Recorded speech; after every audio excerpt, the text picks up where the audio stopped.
Morning. So, been asked to talk a little bit about airbrushes and compressors, and this is what I do and this is what I sell. There are hundreds of other different airbrushes out there. There's not that many compressors other than the big industrial ones, but this is the compressor I've sold for years. I've also used one for a long time. It's just a nice, straightforward, and I'll get to that in a minute. First off, I get a lot of people ask me, I want to start airbrushing, where do I start? Okay, the simplest way to get people started, ask the question, what are you painting? If you're painting armour and aircraft and everything else, this is an airbrush for you. If you're doing figures, you probably want to use an airbrush like this just for the basics to get started, and base colours, things like that. Then you do all your detail, then you can finish it off spraying your varnishes and that over the top. We've got a number of airbrushes, and as I said, there's quite a few out there. This is a nice airbrush. It's built by a company called Sparmax. But this, for a beginner, this is what I would recommend. This is a very straightforward double action airbrush. And what that means is, take the gun out, put your paint in, there's the trigger, push the trigger down to get the airflow, pull the trigger back to get the needle to open and close. So you've got your different spray patterns. Now that's very straightforward, it sits nicely in your hand. So you just pull the trigger backwards and forwards, so air on first, second stage, just pull it back. This is a very nice gun. It's very straightforward, fairly easy to clean, no great dramas. It's got a number of choices of tips and heads. In the gun at the moment is what I call the medium, which I think is a 0.3. You get a 0.2 and a 0.5. The realities are, for most modelling that I've ever done, I only ever use the needle that's in it. I've replaced the needle in mine a couple of times, but that's only because I've either dropped it or it's just worn out and things like that. 90% of the work that you'll do, you'll use that needle in there. The fine one, yes, it's very good if you want to sort of do some really fine detail work. That's up to you. The heavy duty one is, I do use it occasionally if I've got large areas to paint, similar to like if I was painting Lancaster, I would use the heavy duty or the larger spray pattern just because I want to get it sort of more even consistent. Sitting there doing this all day with the small one would be very annoying. This particular one, that's your hose, goes from gun to compressor. You've got an adapter, extra needles, a bit of a pipette, and that's essentially it. This is a very straightforward. It's gravity fed, which means the paint is feeding into the gun, which to me, I find a lot easier than the other style, which is called siphon feed or side feed. This just lets the paint run straight into the gun and it's working straight up. Now, a few things that I get. People will ask me, how do I clean the gun? The gun is fairly easy to clean and it's important you do. Between colours, I will generally just put a thinner in, spray it out, clean it on, move to the next colour. I'm not fastidious in that sense. At the end of the day, though, when I go to clean the gun, this is as far as I generally clean it. Take the cap off. At this stage, I've sort of cleaned out the bulk of the rubbish out of it. Needle off. 2 tips.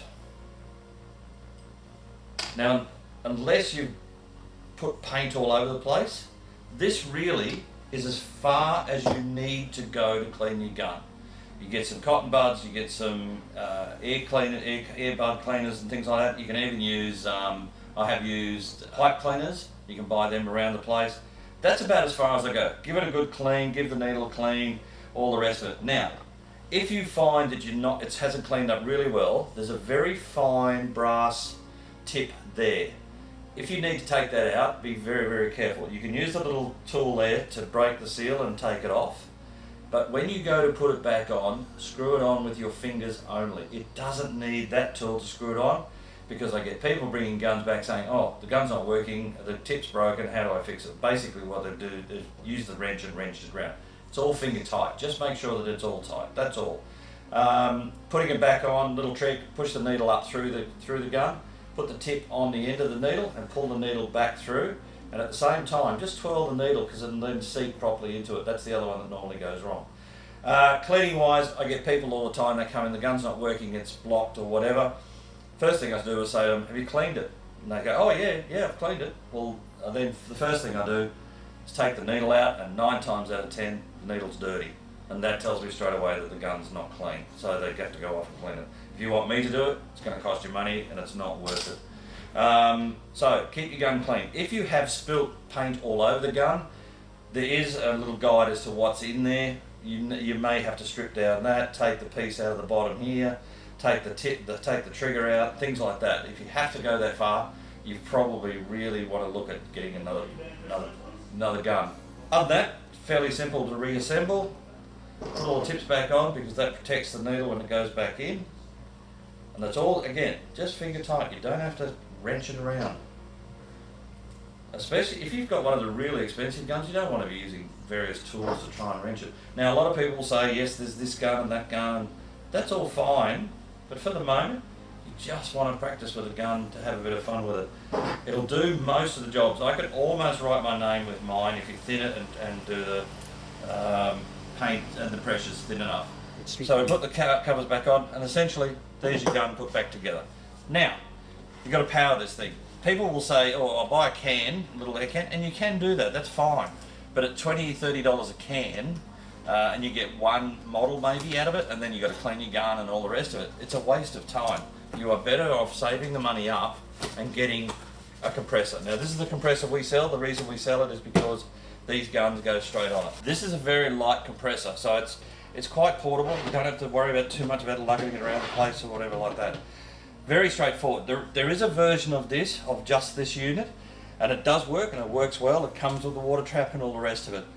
The reason I recommend the one with the tank is the fact that this heats up. If you've got this by yourself and it heats up, it has a heat switch that turns itself off. So if it overheats, it turns itself off. If you're running for a bit, and then it'll get hot and then it'll turn itself off. Also, this is creating air, not using air for your gun. So, my recommendation has always been, get one with a tank. Doesn't matter what size, as long as you get a compressor with a tank. The reason being, the air goes into the tank, it's stored in there. Once this tank is full, the compressor turns itself off, so it's not running. These are very, very quiet, and even the fact that it turns itself off makes it even easier. Mine sits under my desk in my model room. Gauge, water trap, all the rest of it. With the tank, with the fact that the air comes from the tank, it's going into the gauge, you're less likely to get condensation or water coming into the system. Under this particular version, where you've only got this unit, you can get condensation and you can get water. Even with a water trap on, you sometimes can get, because it's blowing hot air directly from here. Whereas out of here, the air is cooled, things like that. So it makes it a lot simpler and easier. So, this hose, screw it up, ready to go, rock and roll. First thing I say to people when they buy their compressor and airbrushes, don't go home and try and paint your first model. It's just ridiculous. You have no idea of what this is going to do, and people do it and then say, oh, it didn't work properly. Go home, you've got this, it can run for 3 hours, just go and mess around. Get up some cardboard, old models, whatever, and just start spraying. Some good little things to do, draw little dots all over the place. Then draw lines between them and try and join them up. You'll get a feel for what the paint will do. Change the thinner, change the consistency of the paint, so you can see what's going to happen. Another one is draw little circles. Just draw circles all over the place. If you can make perfect circles all over the place, that's cool. Another one is just to draw lines, just straight lines, and do different widths. Pull the trigger back. As you do each line, pull the trigger back further and further until you're getting the width of the line, so that you get an idea of what one. When I spray, now this is me, when I spray, I set the compressor gauge at about 20 psi. That's before I pull the trigger. Once I've pulled the trigger, it comes down somewhere between 12 and 8 psi. To me, that's a good working area. That's where I'm using paint that's either a lot of the acrylics and things like that, and I'm thinning the paint at a ratio of about 60-40. So it's a very straightforward little setup. You can play around with that to get different things. If you're going to do some fine work, or you want to do some misty work, you can thin the paint out a bit more, turn the pressure down a little more so you can sort of get it on just as floating paint type of thing. But other than that, it's just straightforward. There's nothing else you have to do. It's oilless, so you don't have to worry about maintenance and everything else. I've had mine for probably 15-20 years, and I've never had an issue with it. In all the years we've been selling these, I've probably had 2 back, and that's from where people have dropped them. And that's normally what happens where we get them back. Other than that, the only other thing I suggest for people to get is one of these. It's a paint cup holder. It's got a little bracket on it, but it also, when you finish at the end of the day, you can spray into the unit. It's got a little filter in there. You can recover some of your thinners for using for cleaning or whatever it is later on. So it's very straightforward. Nice and simple. People will say you need to wear a mask. Yeah, I wear a mask, but I wear a little paper one. So, but other people will wear the whole unit and everything else. Spray in a nice ventilated area, yes, that's a good idea. But as I said, I do spray in my room, or I do spray in my hobby room, or out the back sometimes. It just depends on how I feel. So you need to decide where you're going to spray and then work from there. Now there are other products that you can buy. There's things like a spray booth and all that sort of stuff that you can have in the room. Vents out the back, or out the back of it, and goes out. You throw the hose out the window. They're a great thing too. But if you just want to start out and you're just starting to play around with it, just start with the basics. Don't get too involved. And you can read, you can watch YouTube. There's people using all sorts of guns, and they can do this and they can do that. These guys normally have had a lot of experience. All you want to do is start with something simple and go from there. Other than that, it's pretty straightforward.